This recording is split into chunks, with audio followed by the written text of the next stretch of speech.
La petite fille n'avait fait que préparer un simple riz sauté aux œufs, mais, quand elle fit tourner son poignet avec légèreté, le riz dans le wok se rassembla dans les airs en formant le symbole du taiji. Ensuite, elle rapprocha la poêle du feu et fit sauter le tout avec une vitesse fulgurante. En un clin d'œil, un bol de riz sauté brillant et appétissant fut prêt. Les juges, impatients, prirent une cuillerée, et, l'instant d'après, l'un d'eux tomba carrément à genoux. Ses concurrents refusèrent d'admettre qu'ils avaient perdu face à une gamine. L'un d'eux goûta à son tour, à peine une bouchée avalée, elle s'avança d'un geste majestueux vers la fillette et, transportée d'enthousiasme, déclara qu'elle voulait devenir son apprentie. Mais pourquoi la petite fille était-elle si incroyable? En réalité, elle était l'unique descendante du dieu de la pierre, assez puissante pour hisser un roi dragon millénaire avec un simple bâton. Pourtant, elle ne prit même pas la peine de parler au dragon, sans un mot, elle l'enferma dans la tour austelle et prépara une soupe pour sa mère. D'un geste de la main, les ingrédients s'envolèrent vers le ciel, elle saisit son couteau de cuisine, déterminée à se surpasser. Elle couvrit la marmite et fit cuire le tout pendant 49 heures. 3 jours plus tard, une soupe de poisson blanche et onctueuse était prête. Elle voulut la faire goûter à sa mère, mais celle-ci, qui reluquait un bel homme, fit semblant d'être malade en entendant sa fille l'appeler. Voyant sa fille si attentionnée, la femme fut émue et but une grande gorgée. Elle ne s'attendait pas à entendre la fillette expliquer que la soupe était faite avec le vieux roi dragon du fleuve. En apprenant cela, la mère recracha aussitôt, ce dragon, qu'elle chérissait depuis des siècles, avait été transformé en potage. Comprenant qu'en gardant sa fille à la maison elle finirait par perdre tous ses trésors, la femme fit apparaître le baluchon de la petite et la pressa de descendre la montagne pour retrouver son père. À ces mots, la fillette se réjouit, car elle n'avait jamais vu son père. Sa mère lui précisa que le sabre en forme de tête de dragon qu'elle portait avait la capacité de ressentir le sourire de son père. Toute joyeuse, la petite se mit en route. La mère se dit alors qu'elle confiait désormais au père la responsabilité d'élever son propre enfant et qu'elle-même allait enfin pouvoir retourner vivre dans le monde.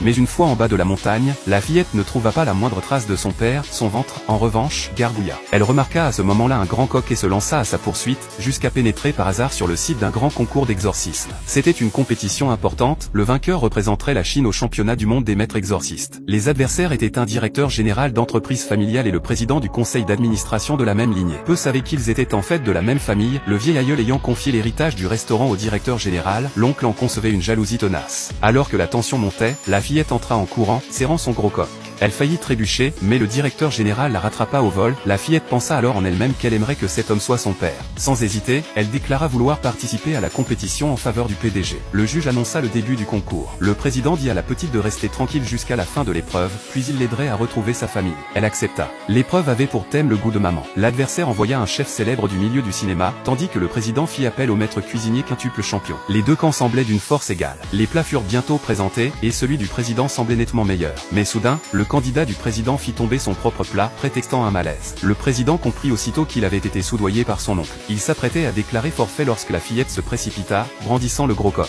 À la surprise générale, l'animal stérile pondit soudain plusieurs œufs. La fillette entreprit alors de préparer un nouveau riz sauté aux œufs. Tout le monde pensa qu'elle s'agitait pour rien, mais ses gestes rapides et précis défièrent les attentes. En un éclair, un bol de riz sauté au parfum irrésistible fut prêt. Les spectateurs doutaient qu'un plat d'enfant puisse être spécial. La fillette, contrariée, leur expliqua qu'ils devaient goûter avant de juger.